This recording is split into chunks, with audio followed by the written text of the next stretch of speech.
Milagres acontecem quando você não é capaz. E eu sei que o teu coração está dizendo: eu preciso deixar que isso acabe, eu preciso deixar que isso vá embora. E Deus está dizendo: ei, eu quero você olhando para tudo isso, porque eu vou esticar você. Tem alguns lugares que a gente vai, que a gente acha que são lugares inférteis ou perca de tempo. Por exemplo, a sala de espera de um consultório médico. Ninguém sai de casa dizendo: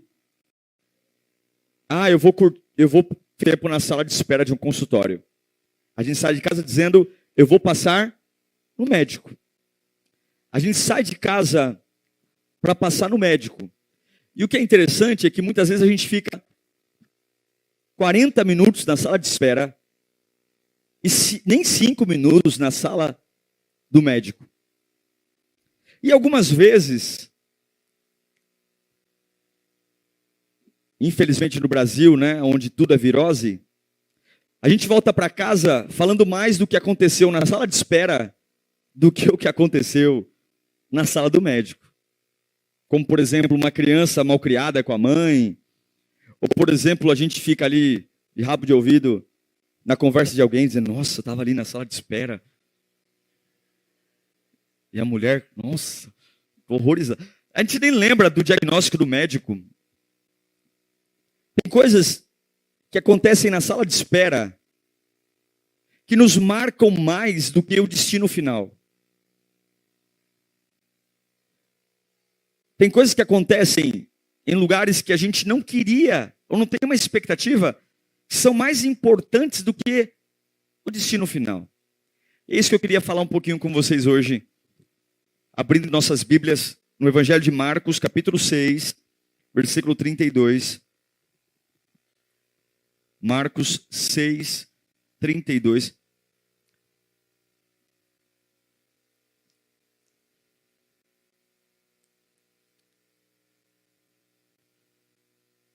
Todos acharam? Evangelho de Marcos, capítulo 6, versículo 32. A Bíblia diz assim, ó.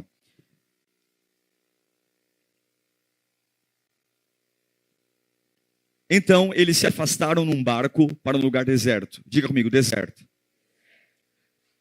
Mas muitos dos que os viram retirar-se, tendo-os reconhecido, correram a pé de todas as cidades e chegaram lá antes deles. Quando Jesus saiu do barco e viu uma grande multidão, teve compaixão deles, porque eram como ovelhas sem pastor. Então começou a ensinar-lhes muitas coisas. Já era tarde e por isso os seus discípulos aproximaram-se dele e disseram: este é um lugar deserto e já é tarde. Diga comigo, lugar deserto e já é tarde. Manda embora o povo para que possa ir aos campos e povoados vizinhos, comprar algo para comer. Ele, porém, respondeu: deem-lhes vocês algo para comer. E eles lhes disseram: isso exigiria 200 denários. Devemos gastar tanto dinheiro em pão e dar-lhes de comer? Perguntou ele: quantos pães vocês têm? Verifiquem. Quando ficaram sabendo, disseram: 5 pães, 2 peixes. Então Jesus ordenou que fizessem todo o povo assentar-se em grupos na grama verde. Assim, eles se assentaram em grupos de 100 e 50. Tomando os pães, os 5 pães e 2 peixes, e olhando para o céu, deu graças e partiu os pães. Em seguida, entregou-os aos seus discípulos, para que os servissem ao povo. E também dividiu os 2 peixes entre todos eles. Todos comeram e ficaram satisfeitos. E aos discípulos recolheram 12 cestos cheios de pedaços de pão e de peixe. Os que comeram foram 5.000 homens. Deus fala conosco. A gente está aqui com muita alegria nessa última quinta-feira do ano. Um ano mova-nos. Um ano que nós vimos surpresas, intensidade, mas também vimos a tua fidelidade. teu amor. Fala conosco, Senhor. Se o Senhor falar, a gente vai embora diferente. Se o Senhor falar, a nossa mente muda, o nosso coração é alinhado. Em nome de Jesus. Amém. Esse texto, fazendo a exegese dele, lendo, ele é riquíssimo. Primeiro porque ele começa numa cidade. Jesus começa a pregar numa cidade. E de repente ele entra num barco. Ele está um pouco atordoado porque as notícias que estão correndo falam sobre a morte de João Batista. João Batista acabou de ser decapitado. Jesus tinha uma peculiaridade: todas as vezes que ele estava abatido, ele se recolhia em solitude. Sabe, irmãos, quando você opta em ficar sozinho, algumas pessoas odeiam ficar só, mas muitas vezes a solitude é a blindagem para que você não tente compensar suas emoções. Jesus tinha uma característica quando homem: todas as vezes que ele passava por embates, ele ficava só. Ele pega o barco e ele despede as multidões. Se você for ler os capítulos anteriores, João Batista acabou de ser decapitado. João Batista era um profeta, um homem de uma envergadura única, e a forma como ele foi morto, por um capricho de Herodias, entregue sua cabeça numa bandeja, e Jesus vai. Ele sai da cidade e vai para o deserto. Só que a multidão percebeu que Jesus saiu da cidade e foi para o deserto. Do lugar onde Jesus estava para o deserto são 8 quilômetros. E a multidão queria tanto estar perto de Jesus que ela correu à frente, deu a volta no mar e chegou primeiro que Jesus. Eu acho lindo isso, porque eles saíram da cidade e foram para o deserto com uma única motivação: estar perto de Jesus. Existe um segredo no mundo espiritual que a gente tem que aprender. Você está comigo aí? A gente sempre fica muito focado em quando a gente vai chegar. Enquanto a gente vai chegar. Enquanto a gente vai chegar. Enquanto vão me chamar. Eu mesmo, sentado na sala de espera do médico, quando demorava muito, eu ficava falando: eu vou trocar esse convênio. É um absurdo isso. Quando as coisas demoram muito de nos levar para o lugar que a gente acha que tem que chegar, a gente começa a questionar se vale a pena chegar no lugar que a gente quer. Mas eu aprendi nesse texto que mais importante do que o lugar onde você quer chegar, que o que é mais importante não é aquilo que você quer, que o mais importante não é aquilo que você tem pedido a Deus. O mais importante não é o avanço que você tanto espera, mas o mais importante é o que acontece com você enquanto você espera. O que é mais importante até de chegar lá, é o que acontece com você enquanto não chega ao lugar que você quer. O profeta Isaías diz algo seguinte: que os que esperam no Senhor renovarão as suas forças. Ele não fala o seguinte, que aqueles que chegam no lugar final renovam as suas forças.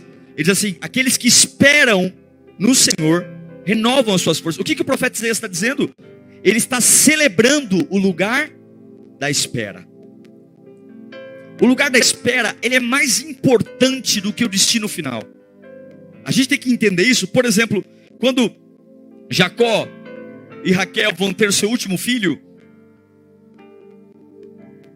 e a criança nasce na carroça, e Raquel morre no parto. Raquel, antes de morrer, dá o nome para o menino de Benoni, que significa filho da dor. E Jacó, depois que Raquel morre, ele pega a criança morta e diz assim: não, ele vai chamar Benjamim. Benjamim quer dizer esperança. Se nós não fizermos uma leitura do lugar da espera, e todo o foco estiver no lugar que eu quero estar, talvez nós estamos jogando no lixo a grande oportunidade de aprender a andar e caminhar com Deus. Eu repito, não é o lugar que você quer chegar que é importante. Não é aquilo que você tem orado que é importante. Não é o avanço que você espera que é importante. O que é importante são as coisas que estão acontecendo agora, enquanto você espera. Para que quando finalmente você chegue lá, você tenha aprendido. Já viu aquelas pessoas que estão no asilo, sentadas em cadeiras de balanço, com as dentaduras dentro de copos, rindo de si mesmas, com as suas gengivas já largas? E o que elas falam uma com as outras? Aquilo que elas aprenderam ao longo da vida, aquilo que elas caminharam. Eu não estou falando de experiência de idade, mas estou falando de uma experiência de você aprender a andar com Deus na sala de espera. Quando nós temos a oportunidade de andar com Deus em momentos que nós ainda não estamos onde queríamos, mas estamos em salas de espera. E quando eu aprendo a andar com Deus em salas de espera, eu deixo de ser uma pessoa emotiva. Aquilo que para mim era emoção, aquilo que para mim era fragilidade, agora já não é mais, porque eu experimentei Deus na sala de espera. Eu aprendi que eu não estou gritando porque está doendo. Quando eu aprendo a conhecer Deus na sala de espera, muitas vezes eu não estou gritando porque eu estou emotivo, eu não estou gritando porque eu estou chateado, eu estou gritando apenas porque eu estou entusiasmado com o que eu estou aprendendo com Deus na minha espera.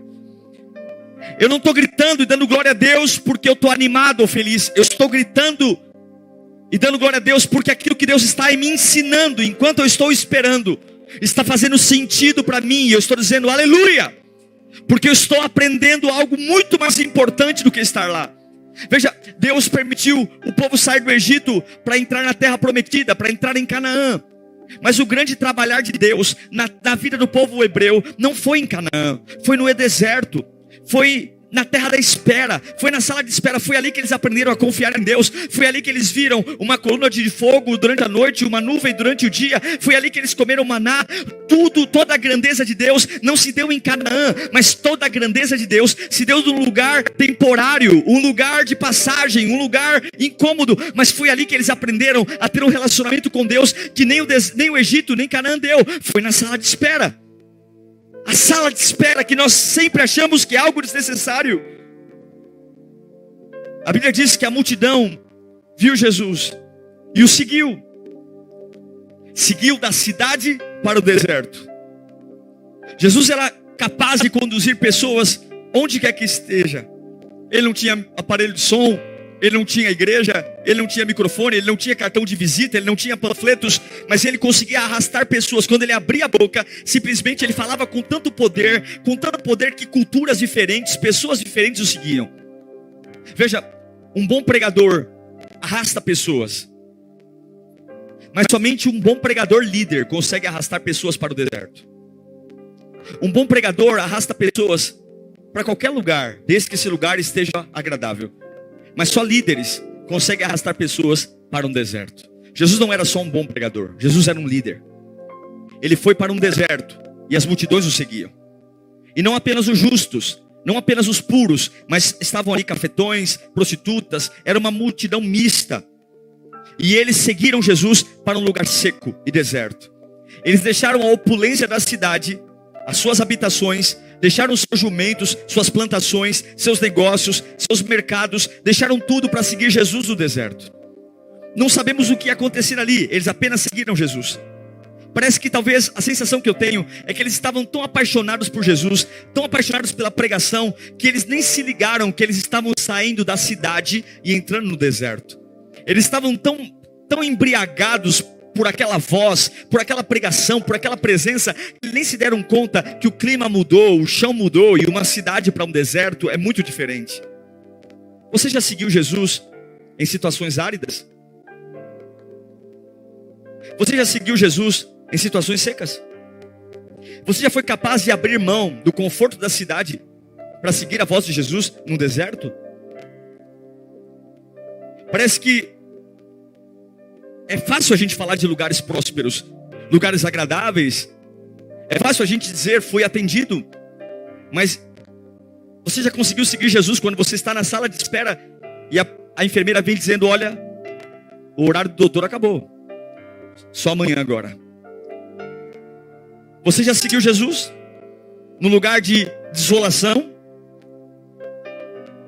Sabe aqueles lugares que você está vivendo um deserto e fica aquela dúvida: será que é Deus que está me guiando ou o diabo que está me enganando? Será que isso vem de Deus ou vem do diabo? Será que é Deus me guiando porque eu estou seguindo Jesus, estou indo para um deserto?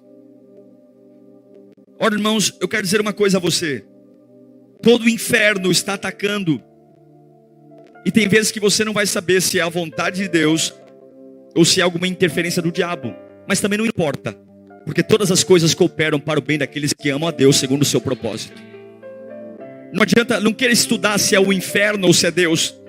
Não existe diferença, porque tudo coopera. Se foi o diabo que causou ou se foi Deus, no final você vai ser abençoado. Mas vamos voltar para cá. Nesse texto, o povo está saindo da cidade, um centro financeiro, e indo para um deserto. E eles estão indo para um deserto porque estão seguindo a Jesus. Talvez para alguns um deserto financeiro, um deserto emocional, um deserto conjugal, um deserto espiritual, um deserto familiar, um deserto com os seus filhos. Você já teve que seguir a Deus no deserto? Você já teve que dizer: Senhor, eu vou estar contigo mesmo eu saindo da cidade e entrando num deserto? É dizer como Jó disse, e eu amo Jó. Jó diz em seu livro: ainda que ele me mate, nele esperarei. A antessala, a sala de espera, é um lugar que define meninos e homens. Porque o deserto é um lugar que nada vive, nada cresce, ninguém mora lá. Mas o deserto é a sala de espera. É seguir Jesus num lugar onde não tem água, onde não tem uma árvore que cresce, onde não há nenhum fruto para se apegar, onde não tem nada, não tem nem comunicação, não tem pessoas para conversar. É um deserto, um lugar de esterilidade, uma falta de apoio. No deserto tudo é complexo, mas eu continuo seguindo uma voz no deserto.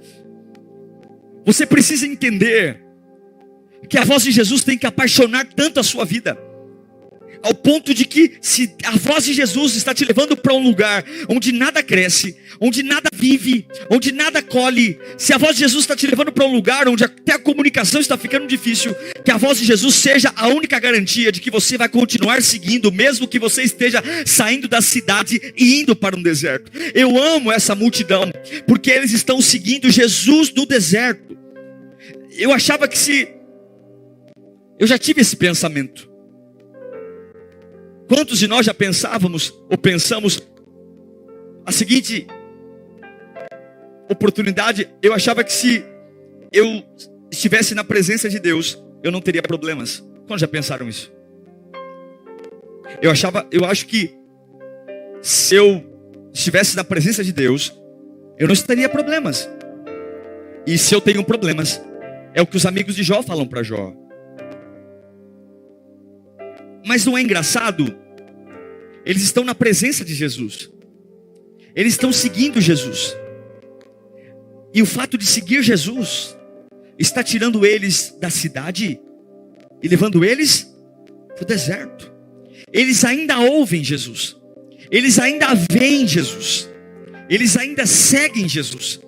Mas eles estão saindo da cidade e indo para o deserto. Eu não sei o que te ensinaram. E é isso que a religião tenta colocar: venha para Jesus. Mas Paulo explica a Timóteo, em 2 Timóteo capítulo 3, versículo 12, que de fato todos os que desejam viver piedosamente em Cristo, todos que desejam viver Cristo verdadeiramente, entregando seus corações, todos aqueles que desejam servir a Deus de forma verdadeira, sincera, todos eles serão muito abençoados. É isso que diz a palavra? Serão extremamente honrados. É isso que diz a palavra? O que diz a palavra? Serão perseguidos. Às vezes, quanto mais você faz para Deus, quanto mais você faz para Deus, mais você entra na lista negra do inferno. E o inimigo tenta sempre exterminar você, não porque você é incapaz, mas porque você é eficaz. Eu quero dizer para algumas pessoas aqui que você não se meteu em problemas porque você não é eficaz. Muito pelo contrário, algumas coisas, você está saindo da cidade e indo para o deserto exatamente porque você tem feito a diferença na sua casa, tem feito a diferença no seu trabalho, tem feito a diferença na sua fé. 5.000 homens, sem contar mulheres e crianças. 5.000 homens estão no meio de um deserto, porque estão seguindo Jesus. 5.000 homens abandonaram suas casas, seus trabalhos, cegamente estão no meio de um deserto. É como se ontem eu estivesse dançando e agora toco um telefone e de repente eu estou ouvindo Jesus, mas estou no meio de um problema. É como se de repente alguma coisa desviasse a minha atenção. Ontem eu estava ali adorando a Deus, servindo a Deus, clamando a Deus, mas de repente alguma coisa acontece e eu estou no meio do deserto. Eu comecei a ouvi-lo na cidade, mas agora eu de repente acordei e eu estou no meio de um deserto. No meio de um lugar que eu nunca planejei, mas a voz de Deus me levou. Quantas pessoas reais temos aqui? Eu não estou pregando para bonecos. Eu estou pregando para pessoas reais. Pessoas que têm vidas reais e enfrentam inimigos reais. Eu quero dizer que o fato de você ouvir a voz de Deus não te livrará de problemas. O fato de você ouvir a voz de Deus, o fato de você ter experiências com Deus, isso não levará você ou inibirá você de ter situações que você não vai ter o controle sequer. Quantas vezes a gente diz, se mais alguém me ligar com mais um problema, eu vou perder a cabeça. Se mais alguma coisa acontecer, eu vou surtar. Porque eu achei que se eu estivesse na presença dele, eu não teria problemas. Mas eu quero que você entenda que por mais que o inimigo tente mandar problemas a você, sua vida sempre vai estar no controle de Deus. Porque o diabo lutaria. Porque o diabo lutaria com alguém que não tem Deus? Porque Satanás teria problemas com alguém que está fora dos caminhos do Senhor? Eu sinto que Deus está liberando algo nesta noite. Levante suas mãos para cá. Nessa última quinta-feira do ano, alguns estão apavorados porque estão em salas de espera e dizendo, Senhor, quando é que vai chamar a minha ficha? Quando é que vão me chamar para o consultório? Eu não vim aqui para ficar sentado, eu vim aqui porque eu quero entrar lá, eu quero saber o diagnóstico. E Deus está dizendo, mais importante do que o lugar aonde você quer chegar é o que você está vendo enquanto você espera. O meu tesouro não está lá, o meu tesouro está enquanto você espera. E Deus manda dizer a você, vai ficar tudo bem. Pessoas vão te abandonar na sala de espera e tudo vai ficar bem. Pessoas vão mentir para você e tudo vai ficar bem. Pessoas vão ferir você e tudo vai ficar bem. Mas se você estiver, mesmo no pior lugar, ouvindo a voz de Jesus, você vai ter vida. Vida. Jesus está ali com 5.000 homens, fora mulheres e crianças, no deserto. E de repente os discípulos ficam preocupados, porque agora, Senhor, está longe, são 8 quilômetros. 8 quilômetros não é uma caminhada fácil. Havia mulheres e crianças, e agora os discípulos falam, Senhor, nós temos um problema. Libere as pessoas, liberem eles, porque é isso que a gente faz. A gente acha que quando a gente não tem o suficiente, a gente tem que largar de mão. Manda embora. Não é porque acabou que você vai embora. Você está entendendo? Não é porque alguma coisa saiu do seu controle que você vai desistir. Não é, os discípulos falam, Senhor, são muitas pessoas e nós não temos comida, não temos dinheiro, manda o povo embora. E Jesus diz, não manda-os embora não, deem vocês de comida. É a sala da espera. É a sala da espera. Jesus diz, não manda embora. Não desista só pelo que você acha que não tem o suficiente. Não levante da sala de espera só porque você acha que está demorando demais. Ou porque você está com raiva do médico porque ele saiu no horário de almoço e não voltou até agora. Existem coisas que acontecem na sala de espera que são mais importantes do que aquilo que você está esperando. Existem coisas que Deus está fazendo nessa fase intermediária que são mais importantes do que esse lugar que você tanto sonha, que você tanto ora. Tem coisas acontecendo hoje que são mais lindas e especiais do que essa fase tão sonhada e aguardada. Não é o que você sonha, não é o que você espera, é o que você vê enquanto você espera. E eles dizem, Senhor, libera todo mundo para que vão embora. E Jesus pergunta, o que tem? E tudo que eles têm são 2 pães e 5 peixes. Em umas versões diz que era o almoço de uma criança. Era um almoço de uma criança. para alimentar 5.000 homens. Nesse texto só se contam os homens. Nós entendemos que se metade for casado, estavam com suas esposas, e judeus têm muitos filhos. Estudiosos dizem, teólogos, que aqui havia uma multidão de mais de 12.000 pessoas. Como alimentar 12.000 pessoas com apenas 2 peixes e 5 pães? É isso que a gente faz quando a gente não sabe o que fazer. Manda embora. É isso que a gente faz quando nós temos algo para resolver e nós não temos respostas. A gente sempre diz, vamos nos livrar disso, porque nós não temos o suficiente. É isso que nós fazemos quando nós temos um abacaxi para descascar e não temos peixes suficientes e pães suficientes. Senhor Jesus, libere isso, tire isso da minha vida. É isso que nós fazemos. Essa é a sensação que o pecado colocou em nós. A ideia de que quando é maior do que eu prefiro que vá embora. E Jesus diz, não, dê de comida a eles. Isso é algo conflitante. É como se Jesus estivesse dizendo, o que vocês têm? Traga a mim, mas eu não vou permitir que porque vocês acham que não tem o suficiente, vocês deixem que isso se acabe. Levante suas mãos para cá. Milagres não acontecem quando você tem o suficiente. Milagres acontecem quando você não tem o suficiente. Milagres não são gerados quando você pode. Milagres são gerados quando você não pode. Milagres não acontecem quando você tem. Milagres acontecem quando você não tem. Milagres não acontecem quando você é capaz. Milagres acontecem quando você não é capaz. E eu sei que o teu coração está dizendo, eu preciso deixar que isso acabe, eu preciso deixar que isso vá embora. E Deus está dizendo, ei, eu quero você olhando para tudo isso, porque eu vou esticar você. Você já foi esticado aqui? Alguém aqui já foi esticado por Deus? Alguém aqui já foi tirado da sua zona de conforto para ser esticado? Talvez Deus esteja te esticando. Talvez o que você está passando seja apenas esticados. Talvez alguém aqui está sendo esticado, colocado em uma situação que te intimida, que te amedronta, porque você não tem o suficiente. E o teu senso é, eu preciso acabar com isso logo. Senhor, se o Senhor não me ajudar, eu não tenho o suficiente. Deus vai te colocar em posições que você não vai ter talento suficiente, dinheiro suficiente.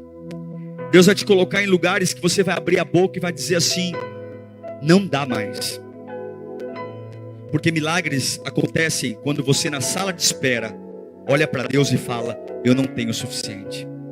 Sabe por que muitos estão morrendo aqui?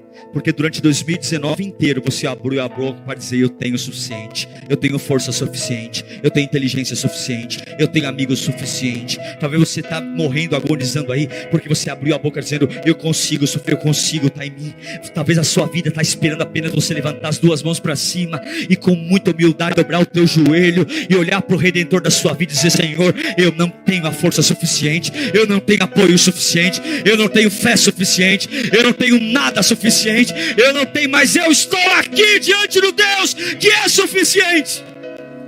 O que você faz na sala de espera é mais importante daquilo que você tem orado. E agora nós temos 5.000 homens. Você já viu pessoas com fome? Pessoas com fome ficam agitadas ou ficam calmas?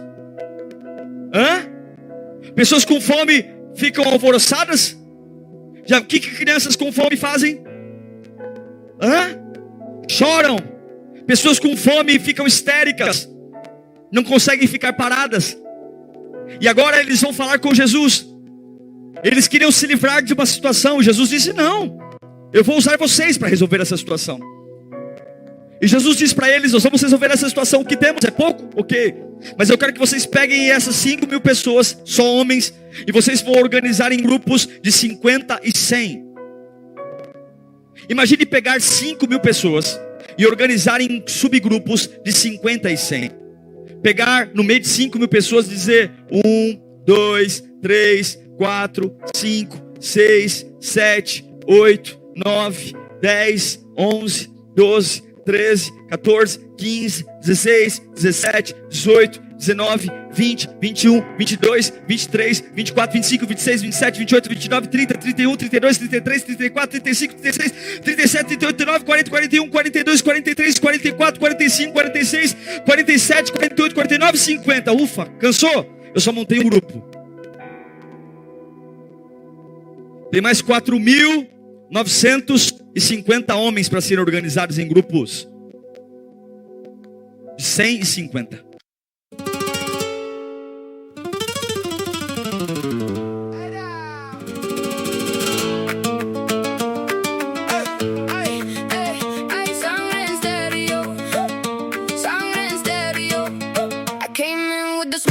Sleeves, gold on my teeth, dust on my jeans. You look at me like you know that heat, like you heard my name in the backbeat. I talk slick, but I move like grace. One heart stare and I change the pace. Tap of the heel, flick of the wrist. I don't miss when I step like this. Aye, aye, aye, you feel that pull? Aye, aye, aye, I make it cruel and cool. Closer now, don't run. Hear the whole room hum when I say your name. You can feel that. Sangre en stereo, sangre en stereo. Spin me once, let it go. Sangre en stereo, sangre en stereo, sangre en stereo. Heartbeat, hands up high. Sangre en stereo.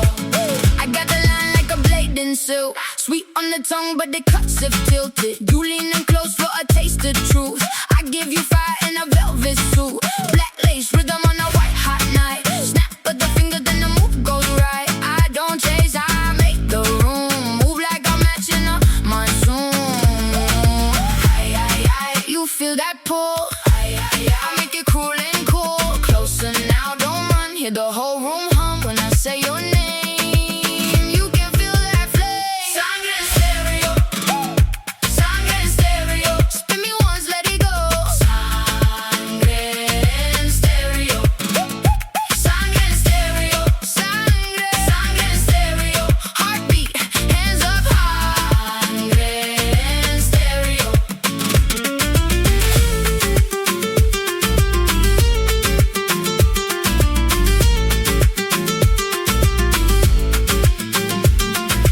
Clap for the truth, clap for the rain.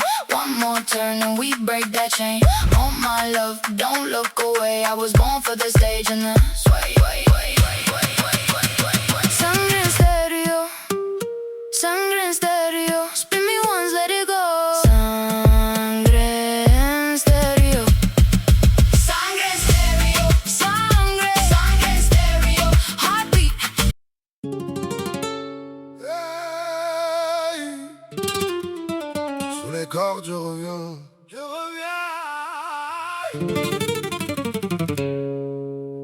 Dans la poussière le sel.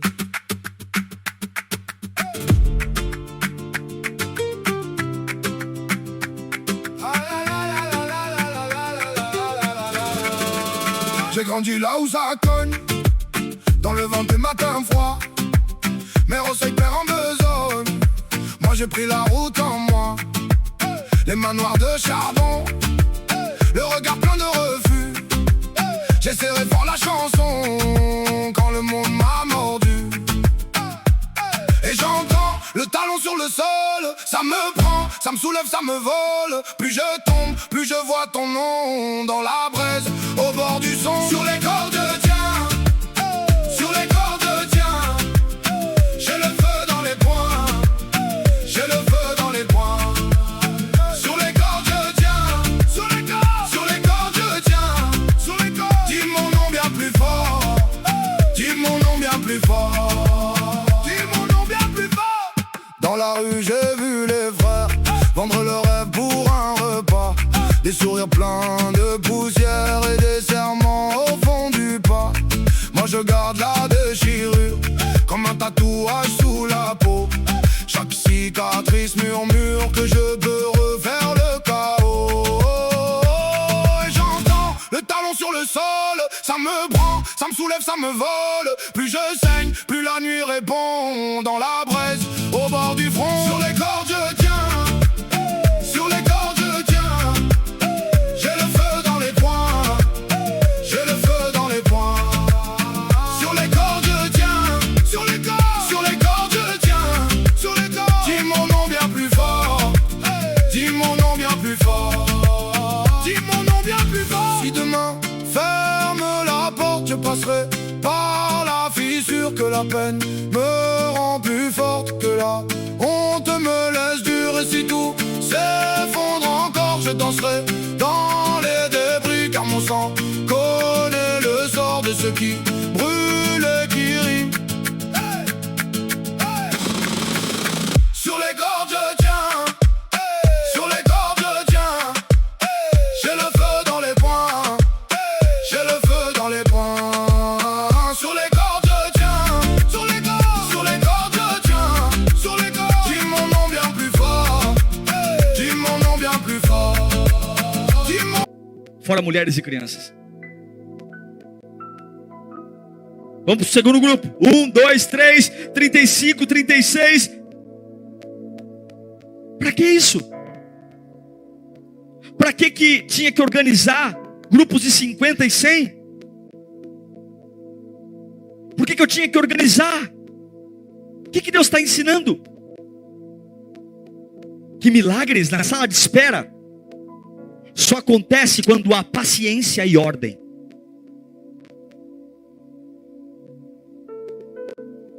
Você serve a um Deus decente. Você serve a um Deus que tem domínio. Você serve a um Deus que tem controle. E Deus não responde à nossa emergência e aos nossos gritos histéricos. Você quer viver milagre? Você vai ter que ter força para trazer ordem e decência e paciência para a tua vida no meio do caos. Você vai ter que olhar para as tuas emoções desequilibradas e começar a contar até 50 e dizer: vai sentar aqui. 1, 2, 3, 4, 5, 40, 50, 90. Vai sentar aqui.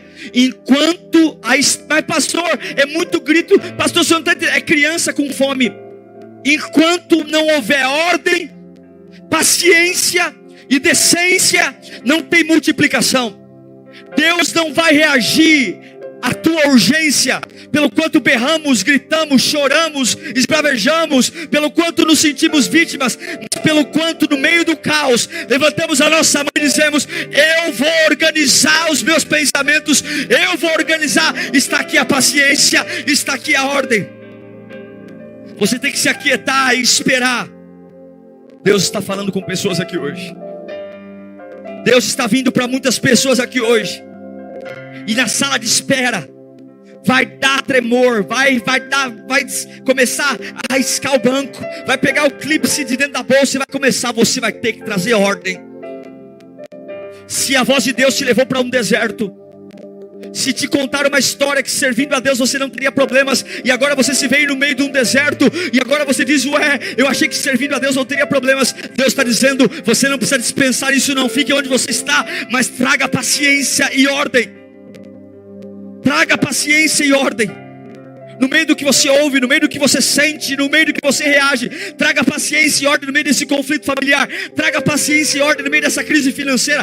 Traga paciência e ordem no meio dessa pressão emocional. Traga paciência e ordem no meio daquilo que perdeu o seu controle. Traga paciência e ordem. Começa a organizar os grupos.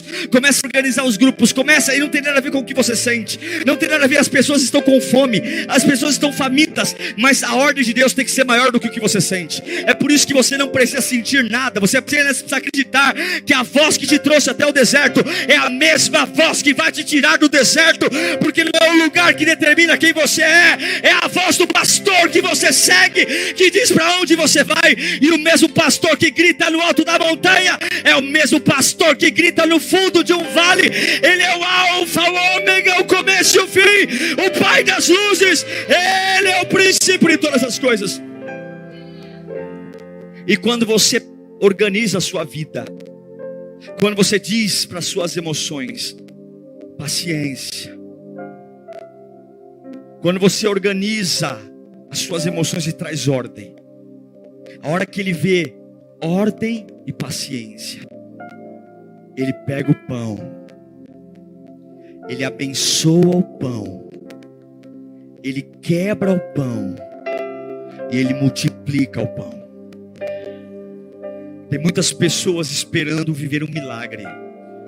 Você pode fazer sua parte, e a hora que você fizer sua parte, Deus pega você, Deus abençoa. A Bíblia diz que Ele pega o pão e Ele dá graças, Ele abençoa, Ele quebra o pão para mostrar que não é você, Ele quebra o pão para mostrar que não é o seu dinheiro, Ele quebra o pão para mostrar que não é o seu talento, Ele quebra o pão para mostrar que não é a sua influência, Ele quebra o pão para mostrar que não é o seu poder, Ele quebra o pão para mostrar que não é que você é talentoso, Ele quebra o pão para mostrar que você não é nada. Mas a hora que Ele quebra você, Ele começa a ofertar você ao mundo e dizer: ó, através desse que eu peguei, abençoei e quebrei, eu vou matar a fome desses que estão morrendo, eu vou dar esperança para aqueles que estão sofrendo, eu vou mostrar que aquele que eu quebro, eu posso mostrar ao mundo o que eu faço com aquele que eu quebro. Se você hoje começar a trazer ordem e paciência para a sua vida, Deus vai pegar você como pegou aqueles peixes, aqueles pães, vai pôr você em suas mãos. Levanta as suas mãos para cá. Hoje Deus pega você. Você pode dizer para suas emoções: acabou o medo, acabou, porque eu não preciso sair do deserto, eu preciso ouvir. Deus vai pegar você hoje, Ele vai pegar você, Ele vai abençoar você. Você é apenas um pedacinho de pão que diante de muitas pessoas não tem dinheiro, recurso e apoio, mas Ele vai abençoar você, e depois de abençoar você, Ele vai quebrar você. Ele vai quebrar. Não tenha medo quando Ele te quebrar, porque aqui Ele é o oleiro, Ele vai quebrar. Ele vai quebrar muitas pessoas aqui, Ele vai quebrar você na sua base de apoio, Ele vai quebrar você de lugares seguros, Ele vai partir você. O pão não é multiplicado inteiro, irmão. Você não multiplica quando está inteiro, você multiplica quando está quebrado. Você não multiplica quando você está inteiro. Só o peixe partido mata a fome das pessoas, só o pão quebrado. Você tem que deixar Deus te quebrar, para Ele gerar milagre na vida daqueles que estão à sua volta. Ele está quebrando você para matar a fome da sua família, Ele está quebrando você para mudar a história dessa empresa que você trabalha, Ele está quebrando você para alimentar mais de 5.000 homens, mulheres e crianças. Repita comigo: Ele me toma, Ele me abençoa e Ele me quebra. E depois de quebrar você, Ele pega você quebrado e entrega você para matar a fome do mundo. Ele poderia colocar um pão numa mão e dizer: apareça outro aqui.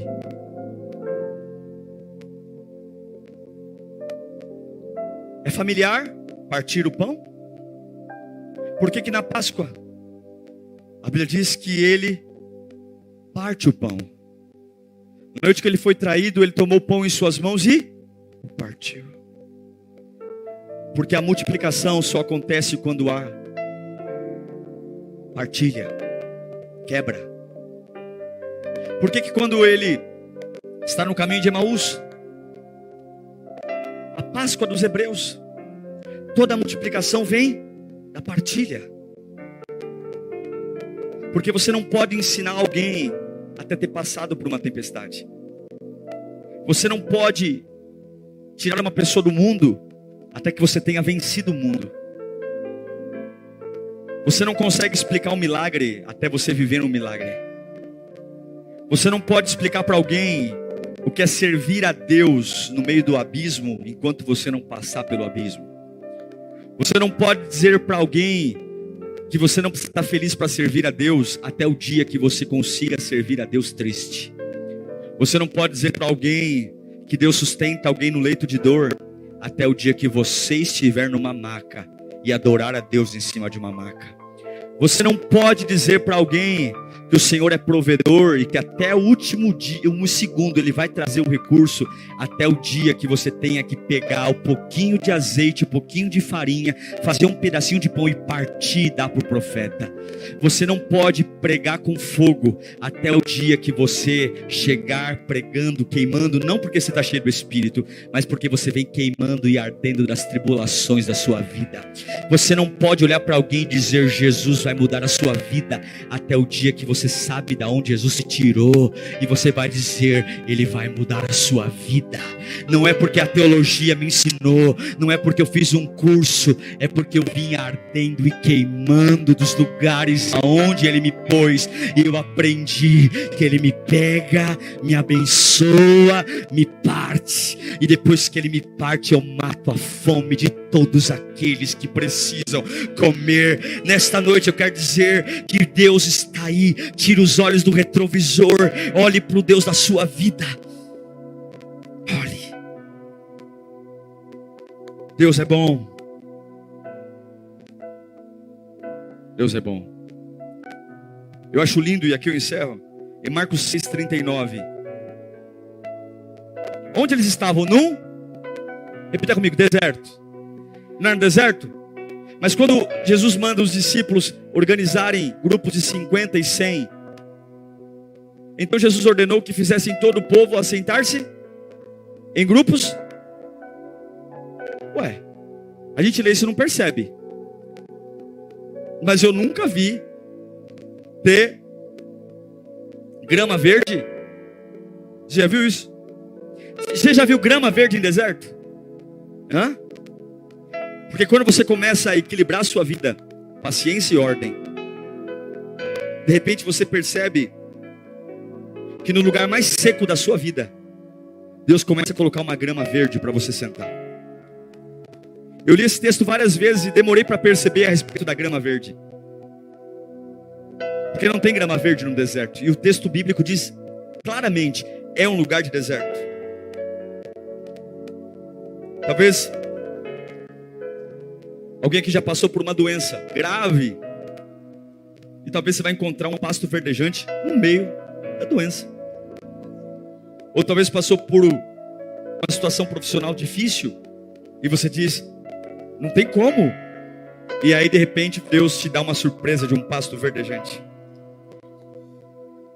De repente, coisas grandes acontecem na sua vida, quando você entende que mais importante do que o lugar que você quer chegar é aprender a andar com Deus na sala de espera. Mais importante do que Canaã é o Deus que se manifesta no deserto. Agradeça a Deus pela sua sala de espera. Agradeça a Deus por você estar exatamente onde você está. Agradeça a Deus. E ao invés de ficar histérico, comece a organizar grupos de 50 e de 100.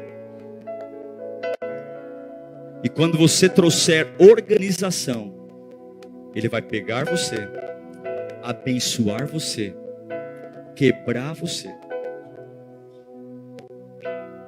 e usar a sua vida para matar a fome de todos aqueles que precisam.